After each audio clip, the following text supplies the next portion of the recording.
ان الحمد للہ نحمده ونستعینه ونستغفره ونعوذ باللہ من شرور انفسنا ومن سیئات اعمالنا من يهده الله فلا مضل له ومن يضلل فلا هادي له واشهد ان لا اله الا الله وحده لا شريك له واشهد ان محمدا عبده ورسوله اما بعد فإن خير الحديث كتاب الله وخير الهدي هدي محمد صلى الله عليه وآله وسلم وشر الأمور محدثاتها وكل محدثة بدعة وكل بدعة ضلالة وكل ضلالة في النار.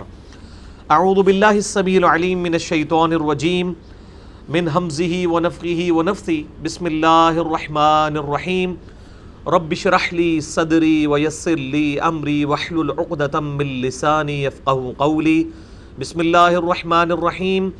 ان الله وملائكته يصلون على النبي يا ايها الذين آمنوا صلوا عليه وسلموا تسليما. اللهم صل على محمد وعلى آل محمد كما صليت على ابراهيم وعلى آل ابراهيم انك حميد مجيد. اللهم بارك على محمد وعلى آل محمد كما باركت على إبراهيم وعلى آل إبراهيم إنك حميد مجيد. اللهم ربنا آتنا في الدنيا حسنة وفي الآخرة حسنة وقنا عذاب النار. ربنا آتنا من لدنك رحمة وهيئ لنا من أمرنا رشدا. لا إله إلا أنت سبحانك إني كنت من الظالمين. حسبنا الله ونعم الوكيل ولا حول ولا قوة إلا بالله العلي العظيم. آمین. الحمدللہ آج 20 مئی 2018 کو سنڈے کے دن قرآن کلاس نمبر 291 میں ہم انشاءاللہ تعالی سورۃ المؤمن شروع کرنے جا رہے ہیں انشاءاللہ تعالی. میرے بھائیو، سورۃ المؤمن قرآن حکیم میں سورت نمبر 40 ہے اور یہ مکی سورت ہے.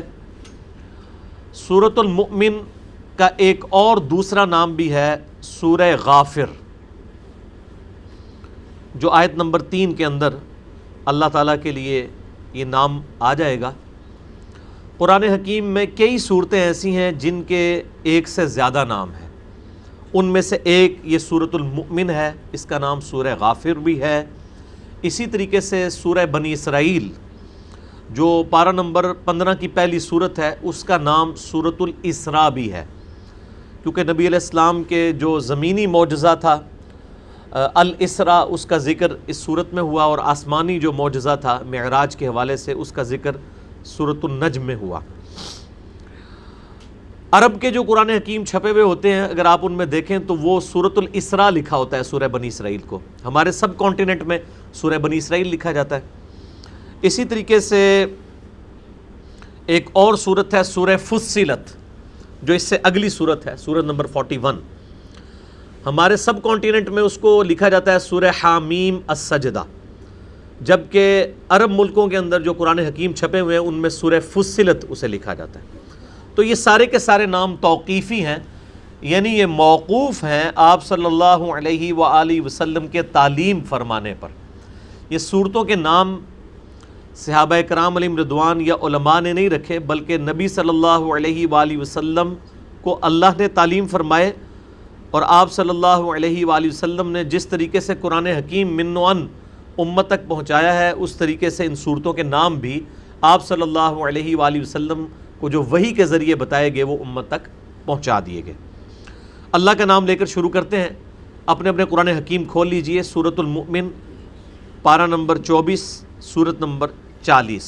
اعوذ باللہ من الشیطان الرجیم. بسم اللہ الرحمن الرحیم. حامیم. حروف مقطعات ہیں اور ان کی پروننسیشن کے اعتبار سے ہم نے پچھلی 2 کلاسیں کور کی ہیں. مثلا نمبر 200 اور 201 قرآن حکیم کو عربک تجوید کے ساتھ کیسے پڑھنا ہے. تو ہا کے اوپر جو ہے وہ کھڑا زبر ہے، یہ 2 حرکات یا 1 الف کے برابر کھینچا جائے گا، اور میم کے اوپر بڑی مد ہے جو کہ 5 سے 6 الف تک کھینچی جاتی ہے، تقریباً 10 حرکات کے برابر۔ تنزیل الکتاب من اللہ العزیز العلیم، یہ کتاب اتاری گئی ہے اس اللہ کی طرف سے جو غالب ہے اور چھایا ہوا ہے، العزیز غالب ہے، العلیم علم والا ہے۔ یہاں نہ بیٹھے میرے بھائی، آگے آ جائیں، آگے آ جائیں، بس ادھر۔ غافر الذنب، جو کہ بخشنے والا ہے گناہوں کا، وقابل التوب، اور توبہ قبول فرمانے والا ہے، شدید العقاب، اور سخت ہے سزا دینے میں بھی۔ لیکن ہمیں صرف تصویر کا ایک رخ بتایا جاتا ہے، او جی اللہ تعالیٰ بڑا غفور رحیم ہے، اللہ نو ساڑیاں نمازاں نہیں چاہیے دیاں۔ اللہ تعالیٰ کبھی بھی ایبسولوٹلی اپنی صفت رحمت کا ذکر نہیں کرتا، ہمیشہ عذاب کا معاملہ بھی ساتھ ذکر کیا جاتا ہے، اور جہاں پر رحمت اور توبہ کی امید دلائی جاتی ہے وہاں پر یہ بھی بات کلیئر کی جاتی ہے کہ جو توبہ کرنے کے بعد اپنی اصلاح کر لے۔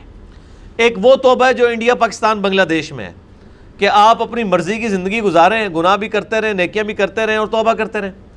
اور ایک وہ توبہ ہے جو قرآن حکیم کی ہے کہ بھئی توبہ یہ ہے کہ اپنے گزشتہ گناہوں پر شرمندگی اور آئندہ نہ کرنے کا پکا عہد کرنا، یہ توبہ ہے، اور اپنی اصلاح بھی کرنا۔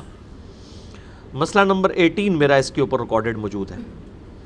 غافر الذنب، یہ غافر لفظ آ گیا، سورہ غافر بھی کہتے ہیں اسی کی وجہ سے گناہوں کا بخشنے والا، وقابل التوب، اور توبہ کو قبول فرمانے والا، شدید العقاب، سخت سزا دینے والا، ذی الطول، اور نہایت ہی فضل و کرم فرمانے والا، لا الہ الا ہو، نہیں ہے کوئی معبود سوائے اس کے، الیہ المصیر، اور سب کو لوٹ کر اسی کی طرف جانا ہے۔ اور یہی عقیدہ جو انسان کا قبلہ درست کر رکھتا ہے کہ انسان کو مر کے لوٹ کے اپنے رب کے پاس جانا ہے۔ اگر یہ تلوار نہ لٹکی ہو تو کبھی بھی انسان کا قبلہ درست نہیں ہو سکتا، انسان کبھی بھی اپنی اصلاح نہیں کر سکتا۔ ما یجادل فی آیات اللہ الا الذین کفروا، اللہ کی آیات میں تو جھگڑا نہیں کرتے مگر وہی لوگ جو کہ انکار کرنے والے ہیں۔ انکار ایک تو عقیدے میں انکار ہے کہ آپ کتاب و سنت کو ماننے سے انکار کر دیں، اللہ اور اس کے رسول کو ماننے سے انکار کر دیں، اور ایک اعمال میں انکار ہے کہ آپ اللہ اور اس کے رسول عز و جل و صلی اللہ علیہ وآلہ وسلم کو مان رہے ہیں لیکن ان کی نہیں مان رہے۔ تو کفر کا ترجمہ انڈیا، پاکستان، بنگلہ دیش میں بڑا عجیب لیا گیا کہ اس سے مراد شاید ہندو، سکھ، عیسائی اور یہودی یہ لوگ ہیں۔ نہیں، کفر عملی بھی ہوتا ہے کہ ایک شخص اللہ کو مان رہا ہے لیکن اللہ کی نہیں مان رہا۔ صحیح مسلم میں حدیث ہے انٹرنیشنل نمبر کے مطابق، کتاب الایمان چیپٹر میں 246 نمبر کہ آپ صلی اللہ علیہ وآلہ وسلم نے فرمایا بندے کے کفر اور اسلام کے درمیان فرق نماز ہے۔ اب وہ پاکستان کے شناختی کارڈ میں تو مسلمان لکھا جائے گا، نام مسلمانوں والا ہے، نماز نہیں پڑھ رہا، عملاً تو کافر ہے۔ اکثر لوگ جناب پوچھ رہے ہوتے ہیں باہر کے ملکوں سے، وہ جی جناب وہ یہاں پہ ہم اپنے مردوں کو کافروں کے قبرستان میں دفنا دیا کریں،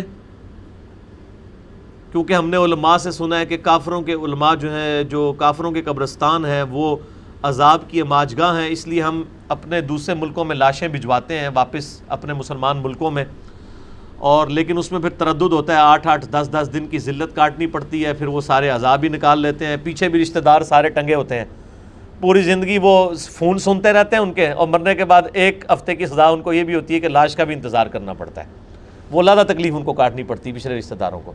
اور لوگ وہاں پہ اس لیے نہیں دفنا رہے ہوتے کہ جی وہ کافروں کا قبرستان ہے، اور بھائی تو یہاں کون سے مسلمانوں کے قبرستان ہے؟ یہ آپ کے شناختی کارڈ میں مسلمانوں کے قبرستان ہے۔ کوئی یہ دعویٰ کر سکتا ہے کہ اس قبرستان میں جتنے مردے دفن ہیں یہ سارے نمازی تھے؟ 1% بھی نہیں ہوتے نمازی، تو یہ کون سے مسلمانوں کے قبرستان ہے؟ یہ شناختی کارڈ کے مسلمانوں والے قبرستان ہے، اللہ کے حضور یہ مسلمانوں والے قبرستان نہیں ہے۔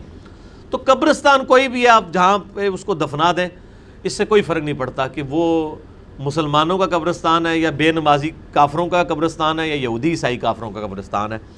مدینہ شریف میں جو بقیع غرقد ہے وہ ایک جس کو کہتے ہیں سانجائی قبرستان تھا، وہیں پہ منافقین کی قبریں بھی ہیں، وہیں پہ کافروں کی قبریں بھی ہیں، وہیں پہ مشرکین کی قبریں بھی ہیں، وہیں پر صحابہ کرام کی قبریں بھی ہیں علیہم رضوان۔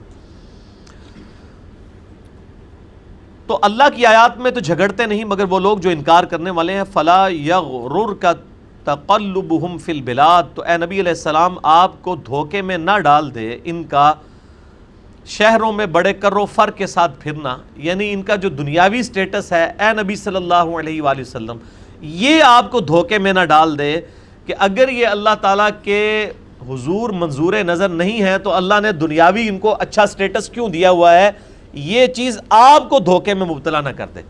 اب مجھے ذرا یہ بتائیے کہ اگر نبی علیہ السلام کو یہ بات کہی جا رہی ہے کہ آپ دھوکے میں مبتلا نہ ہوں کافروں کا سٹیٹس دیکھ کے، تو ہم اور آپ کس شمار کے اندر ہیں؟ یعنی انسان کی ایک صفت ہے کہ بظاہر جو کچھ ہو رہا ہوتا ہے اس کی وجہ سے اس کے اوپر اثرات ضرور آتے ہیں، حتیٰ کہ نبی علیہ السلام کو بھی کہا جا رہا ہے کہ آپ کو دھوکے میں مبتلا نہ کر دے کافروں کا ٹھاٹ باٹ کے ساتھ اس دنیا کی زندگی میں رہنا، کہ کہیں یہ اللہ تعالیٰ کے منظور نظر تو نہیں ہے، یا اللہ تعالیٰ ان پہ گرفت کیوں نہیں کرتا۔ آپ نے اس دھوکے میں نہیں آنا، بلکہ آپ کمٹمنٹ کے ساتھ اپنی دعوت و تبلیغ کا کام کریں۔ آخرت جو ہے والآخرۃ عند ربک للمتقین، دنیا ہو سکتا ہے کافروں کو زیادہ ملے، اور یقیناً ملے گی، صحیح مسلم میں حدیث ہے کہ دنیا کافر کے لیے جنت ہے اور مومن کے لیے قید خانہ ہے، لیکن قرآن حکیم میں واضح آیا ہے والآخرۃ عند ربک للمتقین، آخرت تمہارے رب کے حضور پرہیزگاروں کے لیے۔ دنیا ٹھیک ہے کہ وہ اللہ تعالیٰ نافرمانوں کو بھی دے گا اور تابع فرمان لوگوں کو بھی دے گا، اور بسا اوقات نیک لوگوں کو آزما بھی لے گا۔ وَلَنَبْلُوَنَّكُمْ بِشَيْءٍ مِّنَ الْخَوْفِ وَالْجُوعِ وَنَقْصٍ مِّنَ الْأَمْوَالِ وَالْأَنفُسِ وَالثَّمَرَاتِ، ہم ضرور آزمائیں گے تمہیں کچھ تھوڑے سے خوف سے، بھوک سے، اور اسی طریقے سے جان اور مال میں نقصان کے ذریعے۔ پھر دیکھیں گے کون صبر کرنے والے ہیں، اور جو صبر کرنے والے ہیں تو پھر ان اللہ مع الصابرین، اللہ تعالیٰ صبر کرنے والوں کے ساتھ ہے۔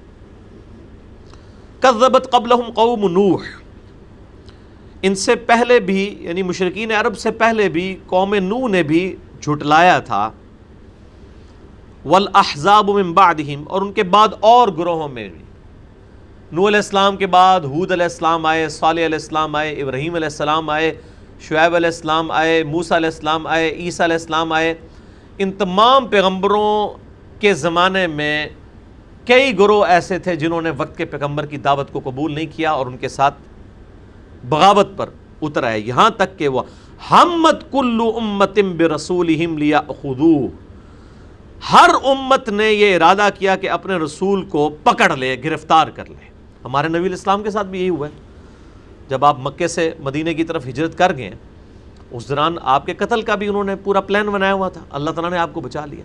تو اللہ تعالیٰ فرماتا ہے ہر نبی کے ساتھ یہی ہوا ہے کہ وقت کے پیغمبر کے خلاف ان کی امتیں وہ کھڑی ہو گئی ہیں۔ امت کی بھی دو اقسام ہے، ایک امت اجابت ہے جیسے ہم ہیں جنہوں نے دعوت حق قبول کر لی، ایک امت دعوت ہے جیسے یہود و نصارہ اور مشرکین ہیں، وہ بھی نبی علیہ السلام کی امت ہے لیکن امت دعوت ہے، ان تک ہم نے دعوت پہنچانی ہے۔ تو جو مخالفین ہوتے تھے نبیوں کے، ہوتے تو امت ہی تھے ان کے، لیکن وہ نبیوں کو قتل کرنے کی سازشیں بھی کرتے تھے، ان کو گرفتار کرنے کی بھی، پکڑنے کی بھی۔ وَجَادَلُوا بِالْبَاطِلِ، اور جھگڑا کرتے تھے ان کے ساتھ باطل طریقے کے ساتھ، لِيُدْحِضُوا بِهِ الْحَقِّ، تاکہ حق کو اس سے جھٹلا دے۔ فَأَخَذْتُهُمْ، پس ہم نے ان کو پکڑ لیا۔ فَكَيْفَ كَانَ عِقَابِ، تو بتاؤ پھر میرا عذاب کتنا شدید ہوا۔ بیسیکلی اس میں دھمکی ہے، ظاہر پس منظر میں نبی علیہ السلام کی 10 سال کی دعوت ہے، مشرکین عرب میں سے صرف 125 کے قریب لوگ مسلمان ہوئے ہیں، اور وہ پھر تانا بھی دیتے ہیں کہ اگر تم سچے پیغمبر تھے تو ہم پر عذاب بھی نہیں آیا، تمہاری دعوت بھی اتنے لوگوں نے قبول نہیں کی۔ تو نبی علیہ السلام کو تسلی کی دی جا رہی ہے، اور مشرکین عرب کو جواب دیا جا رہا ہے کہ دیکھنا جب اللہ کا عذاب آئے گا پھر ٹل نہیں سکے گا۔ اور پھر عذاب آیا غزوہ بدر کی شکل میں، 70 سردار ان کے جو ہیں وہ قتل ہوئے، اور اس کے بعد غزوہ خندق میں، اور پھر غزوہ حنین تو آخری قسط تھی مشرکین عرب پہ اللہ تعالیٰ کے عذاب کی۔ وَكَذَلِكَ حَقَّتْ كَلِمَةُ رَبِّكَ عَلَى الَّذِينَ كَفَرُوا، اور اسی طریقے سے تمہارے رب کی بات پکی ہو گئی، طے پا گئی ان لوگوں پر جو کہ انکار کرنے والے تھے، انہم اصحاب النار، کہ وہ ہیں دوست کی۔ یعنی دنیا میں تو یہ معاملہ ہے ہی ہے کہ عذاب آئے گا، اور دنیا میں اگر کسی پر عذاب کی قسط نہ بھی آئی، آخرت کا معاملہ اس کے اوپر ہے کہ وہ دوست کی ہیں، وہ آخرت کا عذاب تو ٹلنے والا نہیں ہے۔ اب بڑی اہم ترین آیات آ رہی ہیں اگلی۔ اہل ایمان کی اللہ کے حضور کیا وقعت ہے، کیا عزت ہے اس حوالے سے. اور بخاری اور مسلم کی متفق علیہ حدیث ہے. رمضان شریف میں ہم بیٹھے ہوئے ہیں, آج دوسرا روزہ ہے کہ تیسرا چوتھا, کہ اللہ تعالیٰ نے فرمایا, حدیث قدسی ہے بخاری اور مسلم کی, کہ اللہ تعالیٰ فرماتا ہے کہ الصوم لی وانا اجزی بہ, ایک جگہ اجزی بہ آتا ہے کہ روزہ خاص میرے لیے ہے اور میں ہی اس کی جزا دوں گا, یا میں ہی اس کی جزا ہوں, کیونکہ یہ ایک ایسا عمل ہے جو بندے اور اللہ کے درمیان راز ہے.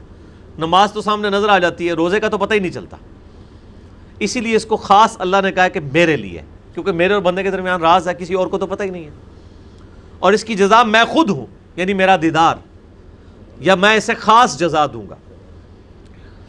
تو اللہ تعالیٰ نے یہ پوری کائنات جو ہے وہ انسان کے لیے پیدا کی ہے, اور انسان کو اپنے لیے پیدا کیا. وما خلقت الجن والانس الا لیعبدون.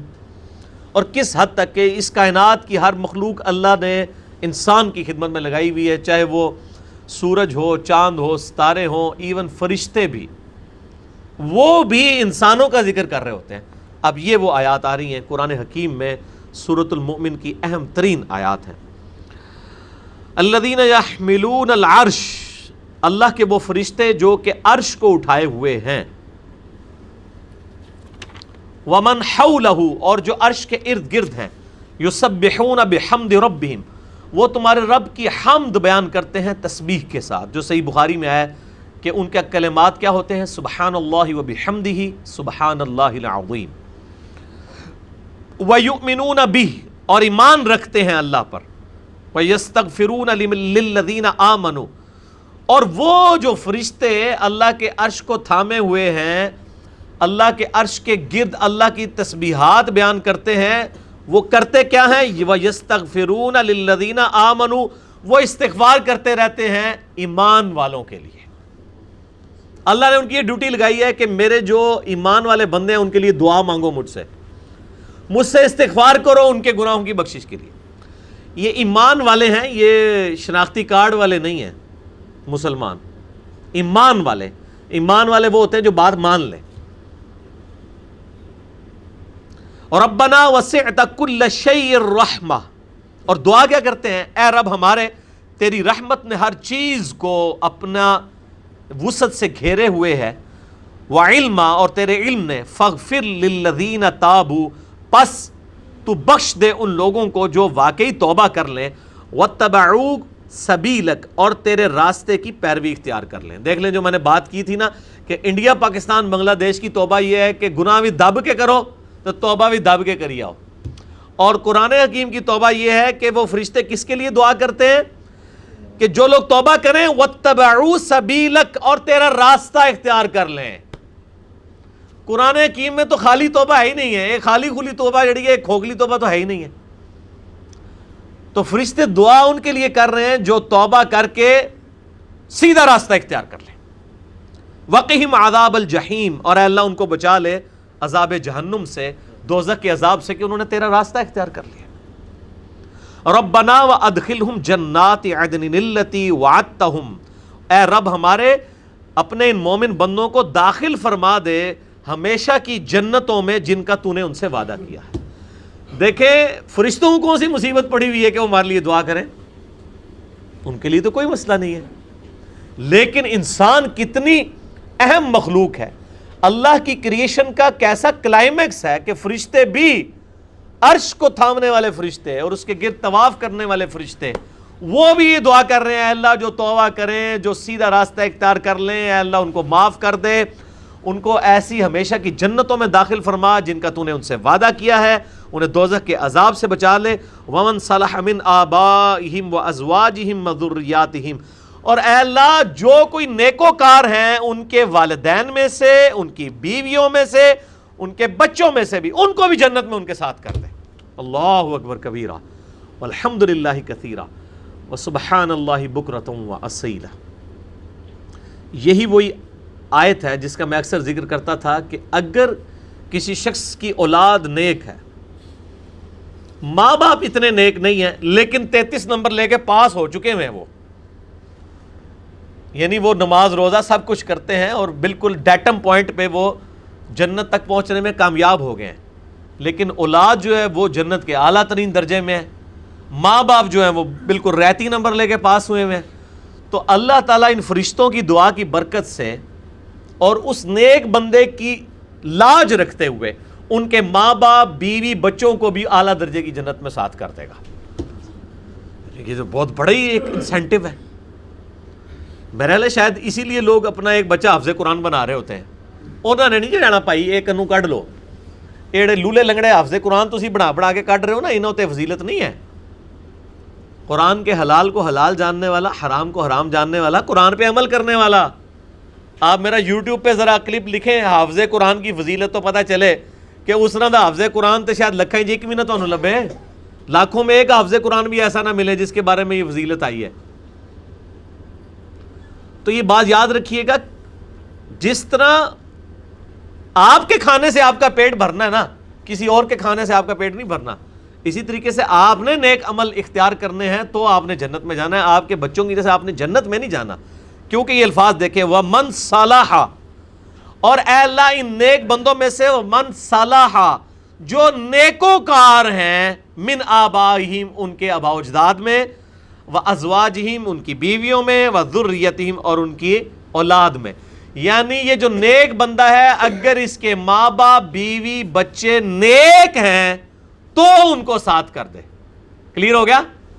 اے نہیں کہ پتر حافظ قرآن ہے پیو جڑا ہے وہ چرسی پوڈری ہے تو وہ بھی نال ہو جائے گا، نہیں. وَمَنْ صَلَحَ جو صالح ہے اللہ، اگر ان کے ماں باپ صالح ہیں یعنی وہ ریتی نمبر لے کے پاس ہو کے جنت میں پہنچ چکے ہوئے ہیں، تو یہ تو چونکہ اعلیٰ کلاس میں ہے دنیاوی اعتبار سے، یہ تو رہ رہے ہیں F11 کے اندر، ٹھیک ہے نا جی. اور ماں باپ جو رہ رہے ہیں وہ جناب رہ رہے ہیں 22 نمبر چنگی پہ بکرا منڈی، تو یا اللہ ان کو F11 میں کر دے ساتھ. ٹھیک ہو گیا جی. لیکن اگر ڈیٹم لیول بھی اچیومنٹ نہیں ہے پھر کوئی نہیں. انک انت العزیز الحکیم، بے شک تو غالب ہے حکمت والا ہے. العزیز الحکیم ہمیشہ آتا ہے، یعنی غالب ایسا ہے کہ جب چاہے پکڑ سکتا ہے اپنے نافرمانوں کو، لیکن حکمت ہے ڈھیل دیتا ہے. حکمت کا تقاضا ہے کہ ڈھیل دیتا ہے، اور پھر اللہ تبارک و تعالی آخرت میں پکڑے گا، دنیا میں ڈھیل دیتا رہتا ہے. وَقِهِمُ السَّيِّئَاتِ اور اے اللہ اپنے ان بندوں کو بچا لے قیامت کے دن کی سزاؤں سے. وَمَن تَقِ السَّيِّئَاتِ اور اے اللہ جس کو تو نے اس دن سزا سے بچا لیا، ان سزاؤں سے بچا لیا، یومئذ اس دن، فقد رحمتا تو اصل رحمت تو تو نے اس کے اوپر فرمائی. یعنی اصل رحمت یہ ہے کہ قیامت والے دن کوئی اللہ کے عذاب سے بچ جائے. یہ فرشتے کہہ دے ہیں وہ عقل نہ ہوئے تھے موجہ ہی موجہ، عقل ہوئے تھے سوچیں ہی سوچاں. یہاں لوگ کہتے ہیں کسی کے پاس مال دولت دنیاوی سٹیٹس زیادہ، کہتے ہیں اللہ کا بڑا کرم ہے اس سے. فرشتے کیا کہہ رہے ہیں؟ اللہ جس دن قیامت قائم ہوگی اس دن جو تو اپنی رحمت سے کسی کو عذاب سے بچا لے، اصل میں تیری رحمت اس دن اس بندے پہ ہوئی، دنیاوی سٹیٹس تو کوئی سٹیٹس نہیں ہے. وَذَلِكَ هُوَ الْفَوْزُ الْعَظِيمُ اور یہ تو بہت بڑی کامیابی ہے، یہی تو ہے بڑی کامیابی. اب اگلی آیت بھی سورہ المومن کی بڑی سخت ترین آیت ہے قرآن حکیم میں، اور اسی پہ میرا پچھلے دنوں جو مسئلہ نمبر 196 ریکارڈ ہوا تھا، کاش میں دنیا میں واپس جا سکتا. اس میں نے کراس ریفرنس کے طور پہ یہ آیت کوٹ کی تھی، اور اس کا کلپ بھی یوٹیوب پہ الگ سے چڑھا ہوا ہے، اور اس کا عنوان ہے کیا اللہ کو بھی تکلیف ہوتی ہے؟ اللہ کو بھی تکلیف ہوتی ہے کن معنوں میں؟ وہ یہ آ رہی ہے آیت سورۃ المؤمن آیت نمبر 10. ان الذین کفروا ینادون لمقت اللہ اکبر من مقتکم انفسکم، بے شک وہ لوگ جنہوں نے دنیا میں کفر اختیار کیا، اللہ کی نافرمانی کی، ناشکری کی روش اختیار کی، ینادون ان کو قیامت دن ندا کی جائے گی. لمقت اللہ اکبر من مقتکم انفسکم، آج جو تمہیں اپنی جان سے بیزاری ہو رہی ہے، جو آج تم تکلیف کاٹ رہے ہو، اللہ کو اس سے زیادہ تکلیف اور بیزاری ہوتی تھی دنیا میں. اذ تدعون الی الایمان، جب تمہیں ایمان کی طرف بلایا جاتا تھا، فتکفرون تو تم ناشکری کی روش اختیار کرتے تھے. اللہ تعالیٰ فرماتا ہے کہ دنیا میں جب تمہیں میری طرف بلایا جاتا تھا اور تم میری دعوت کو قبول نہیں کرتے تھے، مجھے اس سے زیادہ بیزاری اور تکلیف ہوتی تھی جو بیزاری اور تکلیف آج تمہیں ہو رہی ہے اللہ کے عذاب کی وجہ سے۔ اس سے کوئی سخت آیت ہو سکتی ہے قرآن کی؟ یہ تو وہی طریقہ ہے جس طرح ہم، یعنی بغیر مثال کے، میں ریزیمبلنس کے بغیر بات کر رہا ہوں، چھوٹے بچے نہیں کہتے کہ ہوں پتہ لگا بچو جی، یہ وہ چیز ہے کہ دنیا میں جب تمہیں میری طرف بلایا جاتا تھا اور تم روح گردانی کرتے تھے، تم کہتے تو اپنی قبر جانا ہے یار، میں اپنی قبر اپنی اپنی پلی نواؤ، تو اللہ تعالیٰ فرماتا ہے مجھے اس سے زیادہ تکلیف ہوتی تھی جو آج تمہیں اپنی جانوں سے تکلیف ہو رہی ہے۔ اب وہ کیا کہیں گے؟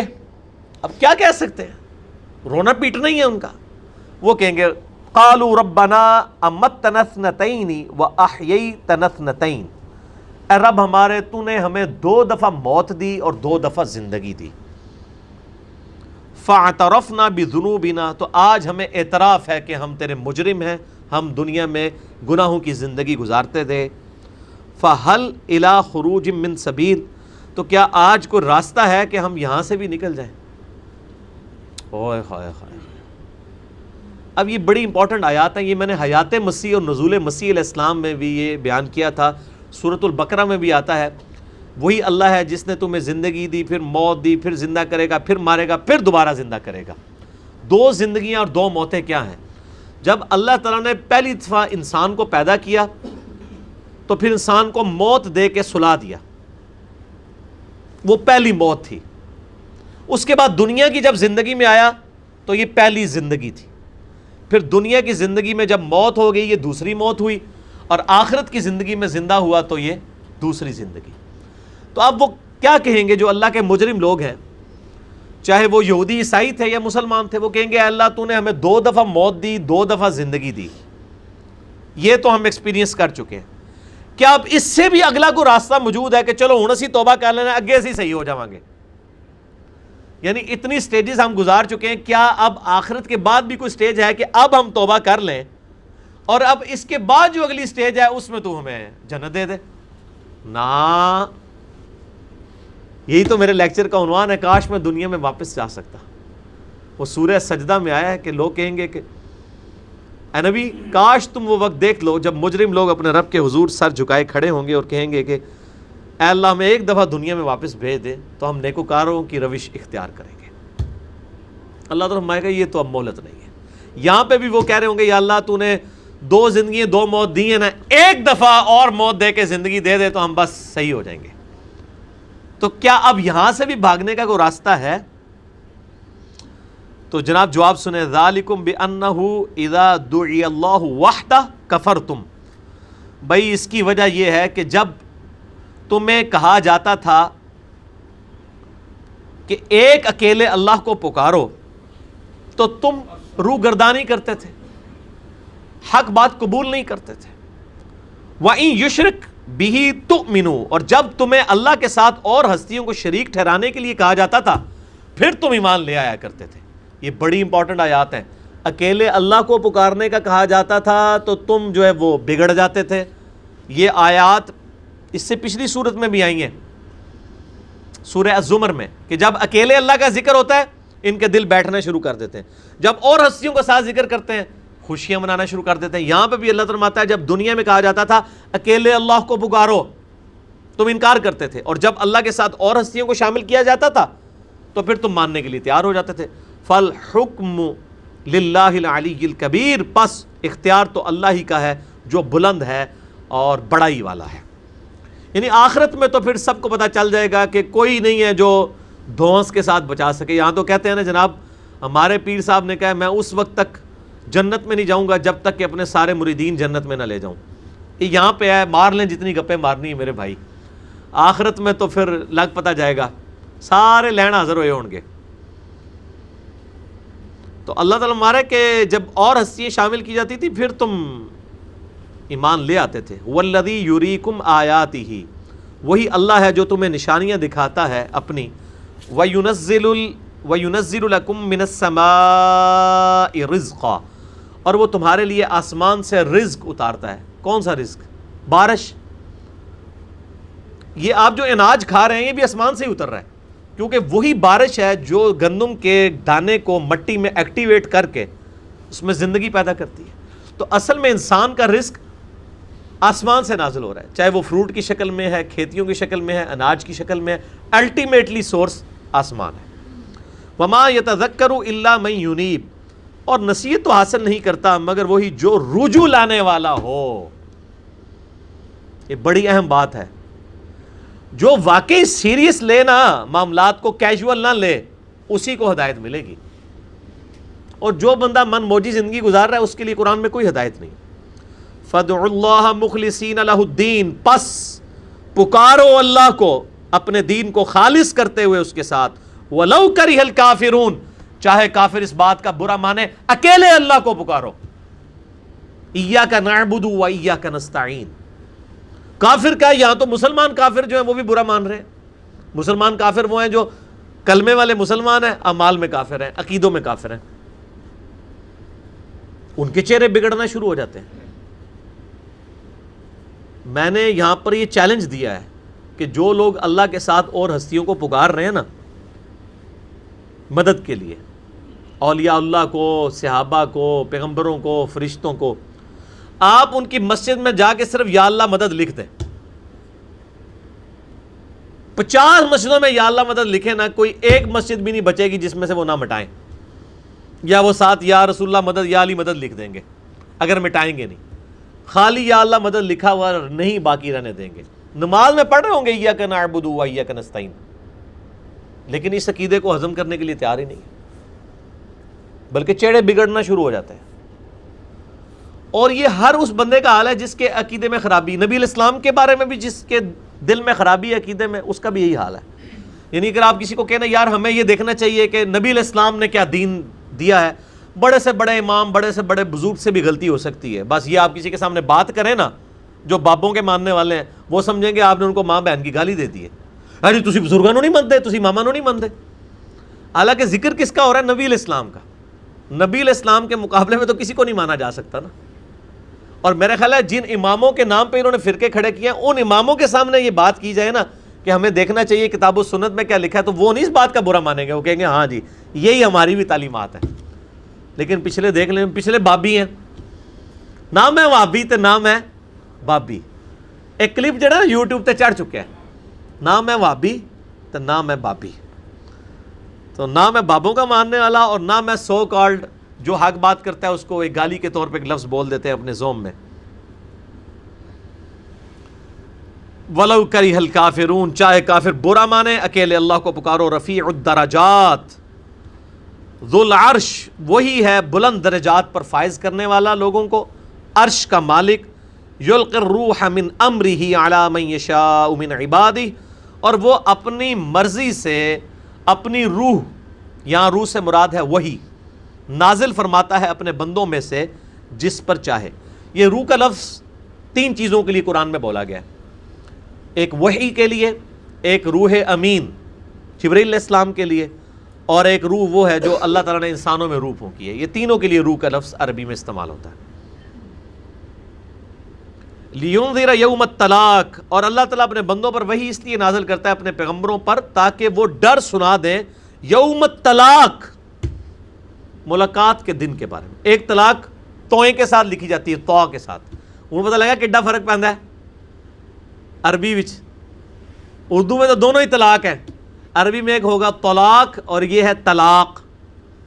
جیسے میں نے قلب اور قلب کا فرق بتایا تھا. طلاق جو ہے وہ ہے جو عموماً ہم جو میاں بیوی کی طلاق ہے، اور یہ طلاق ملاقات کا دن. یوم ہم بارزون، وہ دن جب وہ ظاہر ہوں گے. لا یخفی علی اللہ منہم شیء، تو اللہ تعالیٰ کے سامنے ان کی کوئی چیز مخفی نہیں رہے گی جب یہ حاضر کیے جائیں گے اللہ کے سامنے. لمن الملک اليوم، اللہ کی طرف سے ندا ہوگی، بتاؤ آج کس کی بادشاہت ہے. للہ الواحد القہار، اللہ تعالیٰ کی طرف سے ہی جواب آئے گا. آج اکیلے اللہ کی بادشاہت ہے جو سب پہ چھایا ہوا ہے. یہ بڑا خطرناک معاملہ ہے. اللہ نے اپنے قیامت کے دن اپنا نام غفور الرحیم نہیں رکھا ہوا، قہار رکھا ہوا ہے، چھایا ہوا، اپنے بندوں پر چھایا ہوا. بڑا خطرناک معاملہ ہے میرے بھائیو. اللہ تعالیٰ ظاہر جلال میں تو ہوگا، اللہ تعالیٰ نے یعنی ہزاروں سال لوگوں کی نافرمانیاں نہیں دیکھی کیا؟ اور لوگوں کو ڈھیل نہیں دی ہے؟ ابھی تک تو دیر ہے نا جی، ہزاروں سال سے دنیا آباد ہے، نافرمان مر رہے ہیں، ڈھیل ملتی جا رہی ہے، اور لوگ آ رہے ہیں، ابھی اس وقت اربوں لوگ نافرمان موجود ہیں، لیکن قیامت والے دن تو پھر اللہ تعالیٰ پکڑے گا نا۔ قرآن حکیم میں بار بار آیا ہے کہ اگر ایک یہ بات نہ طے پا چکی ہوتی کہ آخرت کے دن پکڑ ہوگی تو اے نبی علیہ السلام کب سے دنیا میں ہم ان کا معاملہ طے کر دیتے۔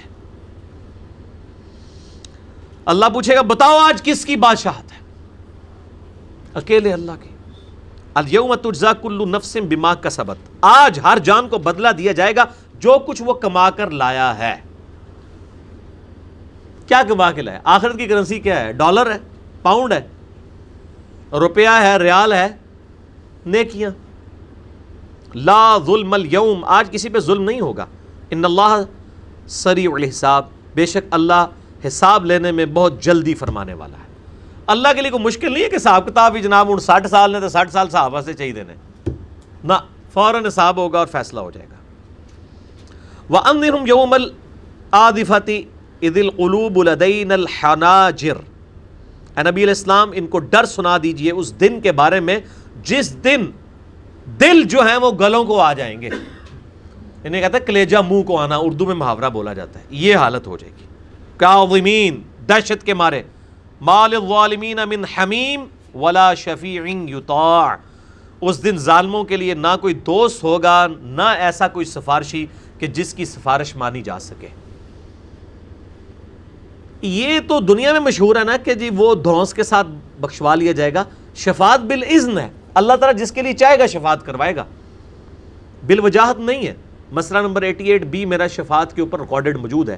آپ صلی اللہ علیہ وآلہ وسلم بھی شفاعت جس کی کریں گے وہ اللہ کے اذن کے ساتھ کریں گے، دھونس کے ساتھ نہیں، ورنہ یہ حدیث تو نہ ہوتی بخاری اور مسلم کی کہ اے میری بیٹی فاطمہ اس بات پہ مت اکڑنا کہ تم اللہ کے نبی کی بیٹی ہو، اپنے اعمال ساتھ لے کے آنا، اگر اللہ نے پکڑ لیا تو میں اللہ کے حضور تمہارے کچھ کام نہیں آؤں گا۔ دنیا میں میرے مال سے جو مجھ سے لینا ہے میری بیٹی فاطمہ لے لے، آخرت میں اللہ نے پکڑ لیا تو میں کچھ کام نہیں آؤں گا۔ یہ حدیث بخاری مسلم دونوں میں ہے۔ یہ کیوں ہے؟ یہ فٹ ان بیٹھتی ہے قرآن کے اندر کہ شفاعت ہے اذن کے ساتھ ہے۔ حالانکہ سیدہ فاطمہ جنتی عورتوں کی سردار ہے، بخاری مسلم میں موجود ہے، لیکن وہ پنجابی والا محاورہ ہے نا، کہنا تینوں تے سنانا نو نو۔ نبی علیہ السلام نے فرمایا تو سیدہ فاطمہ سے ہے، لیکن اصل میں میسج پوری امت کو دیا ہے کہ یہ نہ ہو کہ بعد میں آ کے لوگ کلیم کریں کہ جناب اسی تے جنت ہی لے جائیں گے تو انہوں۔ جس طرح آج ہمارے تصوف کے سلسلوں میں یعنی یہ لوگ بڑے وثوق کے ساتھ یہ دعوے کرتے آ رہے ہیں صدیوں سے، یعنی شرم و حیا نہیں ہے اتنا بڑا دعویٰ کرنا۔ ان بزرگوں نے نہیں کیے ہوں گے، یقیناً ان کے ماننے والوں نے ان کی طرف منسوب کر دی، اور اگر ان بزرگوں نے بھی کیے تو غلط کیے۔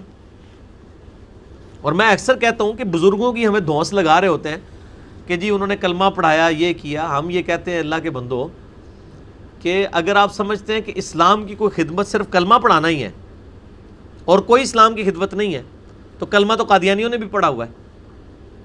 اور سنیوں سے پوچھیں تو شیعہ کے بزرگوں نے ایران میں شیعہ کو بھی کلمہ پڑھایا، وہ ان کا کلمہ ماننے کے لیے تیار نہیں ہوں گے۔ ان سے پوچھیں گے وہ سنیوں کا کلمہ ماننے کے لیے، تو ان کے بزرگ نہیں گزرے، ان کے بزرگ ہیں تو ان کے بزرگ بھی ہیں، اور وہ کہیں گے کہ اگر ہمارے بزرگ ہیں تو ان کے بزرگ بھی ہیں۔ تو میں نے تو میرا ایک یوٹیوب پہ کلپ چڑھا ہوا ہے، یوٹیوب کے اوپر آپ جا کے لکھیں کیا برصغیر میں بزرگان دین نے اسلام پھیلایا ہے، تو آپ کو ذرا کھل کے سامنے آ جائے گا۔ ہم یہ پوچھتے ہیں کہ ہمیں ذرا دکھایا جائے ایک ترجمہ قرآن کا، ایک ترجمہ صحیح بخاری اور مسلم کا جو کسی بزرگ نے کیا اور جن کے بارے میں آپ بزرگی کلیم کر رہے ہیں انڈیا، پاکستان، بنگلہ دیش کے اندر، کہ جی آپ میرے سامنے لے آئیں کہ جناب یہ دیکھیں جی یہ خواجہ معین الدین چشتی صاحب کا ترجمہ فارسی میں، یہ جی علی بن عثمان حجویری صاحب کا صحیح بخاری کا فارسی میں ترجمہ، کشف المحجوب انہوں نے فارسی میں لکھی تھی، یہ ساتھ بخاری کا ترجمہ بھی فارسی میں انہوں نے کیا تھا، یہ خواجہ نظام الدین اولیاء کا ترجمہ ہے، یہ مجد الافسانی صاحب کا قرآن کا کیا ہوا ترجمہ ہے۔ کوئی ایک لے کے تے آؤ اللہ دے بندے ہو،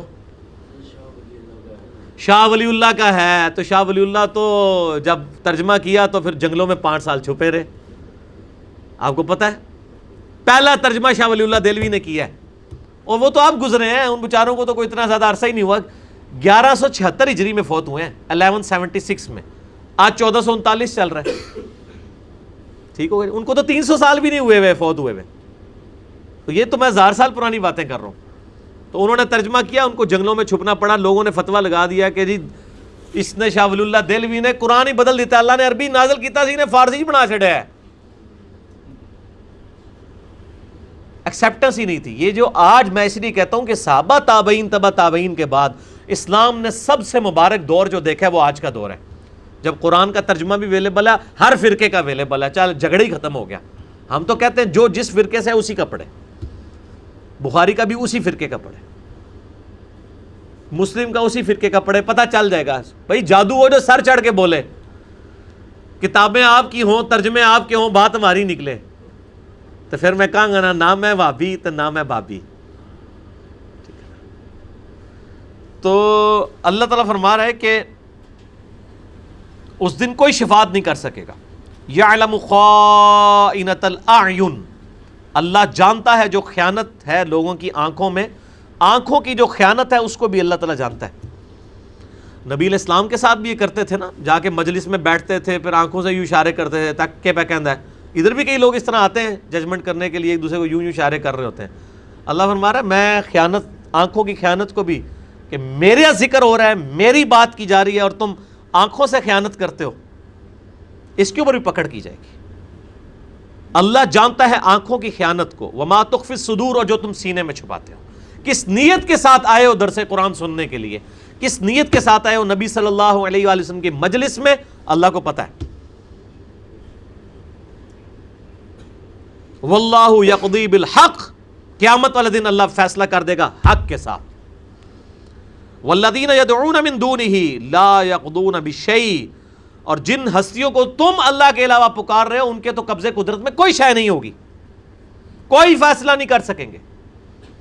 یہاں پہ وہ کہتے ہیں جناب نہیں جی انہوں نے تو وعدہ کیا ہوا ہے کہ جی میں تو اس وقت تک جنت میں نہیں جاؤں گا جب تک سارے مریدین نہ لے جاؤں.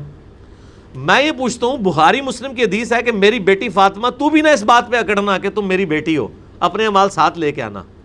سب سے بڑا پیر تو یہ کہہ رہا ہے محمد رسول اللہ صلی اللہ علیہ وآلہ وسلم. بھئی کسی صحابی نے یہ کہا ہے کہ میں جنت میں نہیں جاؤں گا جب تک میں اپنے سارے گھر والے نہ لے جاؤں؟ تو یار یہ جو لوگ یہ دعوے کر رہے ہیں، یا تو یہ دعوے کرنے والے ان کے بارے میں جھوٹ بول رہے ہیں، یا جو خود دعوے کر رہے ہیں وہ سب سے بڑے جھوٹے ہیں، انہوں نے آپ کو دھوکہ دیا ہوا ہے. مرد ہی لگ پتہ جائے گا، پتہ نہیں لگے گا، لگ پتہ جائے گا، لیکن اس میں فائدہ کوئی نہیں ہونا. اللہ تعالیٰ فرماتا ہے کوئی کسی کے قبضے میں کوئی شے نہیں ہے. ان اللہ هو السمیع البصیر، بے شک اللہ تعالیٰ سننے والا ہے، دیکھنے والا ہے. سب کچھ اللہ کے علم میں ہے، سن بھی رہا ہے، دیکھ بھی رہا ہے کہ یہ کیا حرکتیں ہو رہی ہیں، لیکن ڈھیل دے رہا ہے. پکڑے گا ایک باری، ڈوری کھینچے گا آخرت کے دن.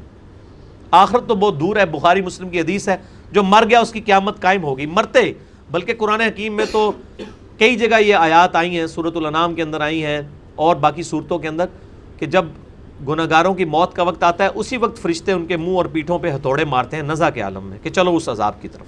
عذاب قبر پہ میرا مسئلہ نمبر 117A اور B ریکارڈڈ موجود ہے، اس میں نے یہ ساری آیات 10 آیات قرآن حکیم سے کوٹ کی ہیں. اولم یسیروا فی الارض، کیا انہوں نے زمین میں چل پھر کے نہیں دیکھا، فینظروا کیف کان عاقبۃ الذین کانوا من قبلہم، کیسا انجام ہوا ان کا جو ان سے پہلی امتیں گزری ہیں. کانوا ہم اشد منہم، وہ مشرکین عرب سے بھی زیادہ مضبوط لوگ تھے، قوہ اپنی قوت میں، وآثارا فی الارض، اور انہوں نے زمین میں زیادہ آثار چھوڑے ہوئے تھے. اب یہ دیکھیں جو یہ پیرامڈز آف گیزا ہیں قاہرہ کے اندر، جو پیرامڈز اہرام مصر بنے ہیں، یعنی ان کو تقریباً 10,000 سال ہو چکے ہیں آلموسٹ. مشرکین عرب سے بھی یہ پہلے کے ہیں. تو اللہ تعالیٰ ماتا ہے زمین میں چل پھر کے دیکھو، تم سے بڑے لوگ جنہوں نے بڑے بڑے نشان دنیا میں چھوڑے ہیں ان کو اللہ نے ملیا میٹ کر دیا. تم تو شاہی کوئی نہیں ہو. جو مصر کے فرعون تھے، فَأَخَذَهُمُ اللَّهُ بِذُنُوبِهِمْ، تو اللہ نے پکڑ لیا ان کو ان کے گناہوں کے سبب. وَمَا كَانَ لَهُم مِّنَ اللَّهِ مِن وَاقٍ، اور پھر اللہ سے ان کا کوئی بچانے والا نہ ہوا. ذَلِكَ بِأَنَّهُمْ كَانَتْ تَأْتِيهِمْ رُسُلُهُم بِالْبَيِّنَاتِ، یہ اس لیے کہ ان کے پاس ان کے رسول آئے تھے روشن نشانیاں لے کر. فَكَفَرُوا، تو انہوں نے انکار کیا. فَأَخَذَهُمُ اللَّهُ، تو اللہ نے انہیں پکڑ لیا. اور میں بار بار کہہ رہا ہوں انکار سے مراد یہ نہیں ہے کہ نبی کو رسول نہ مانا جائے، بلکہ انکار یہ بھی ہے رسول مان کے بھی اس کی بات نہ مانی جائے، یہ بھی انکار ہے۔